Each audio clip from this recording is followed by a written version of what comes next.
या वेलनेस फॅमिलीमध्ये येण्याचं कारण माझं वाढलेलं वजन आणि वाढलेल्या वजनमुळे माझे एवढे डिसऑर्डर होते की माझे 3 मणक्याचे गॅप पडले होते आणि दोन्ही नस झाले होते, दोन्ही नस ब्लॉकेज झाल्यामुळे माझ्या हातापायाला मुंग्या चालू झाले होते। मी 2-3 वेळेस एक्सरे काढले, सोनोग्राफी केले, पण माझ्या ऑपरेशन शिवाय पर्याय नाही म्हणले। 2 लाख रुपये ऑपरेशनला सांगितले, पण माझी काय पोझिशन नव्हती की एवढं ऑपरेशन करावं म्हणून। पण मी दुसऱ्याकडून ऐकलं होतं की एक्सरसाइजनं कमी होते, पण मी 2 महिने एक्सरसाइज केलं, पण माझं वजन जास्त वाढलं आणि आजार पण जास्त वाढले।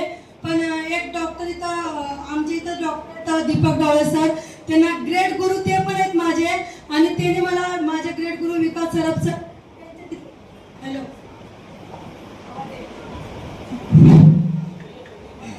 डॉक्टरांनी मला सरांचे विकास सराफ सरांचे ॲड्रेस दिले आणि डॉक्टरनी मला सरांचा ॲड्रेस दिले। मी सरांकडे माझे डिसऑर्डर घेऊन गेले होते, पण सरांनी मला सांगितले, पण मला विश्वास नव्हता, पण विश्वास मी ठेवून नाही का सर सांगितले तसं मी 2 टाइम सकाळ संतुलित आहार घेतले आणि 2 टाइम वर्कआउट करते आणि 3 महिन्यात मी 24 किलो वजन कमी केले आणि माझे नाही का आता 9 महिने झाले मला वेलनेस फॅमिलीमध्ये आहे, पण एक डोक्याची गोळी सुद्धा नाही। मला आठवड्याला 700 रुपयाचे इंजेक्शन पण चालू होते, पण आता 9 महिन्यामध्ये इंजेक्शन पण नाही आणि एक गोळ्या पण नाही आणि मी वेलनेस फॅमिलीमध्ये खूप हॅप्पी आहे। थँक्यू।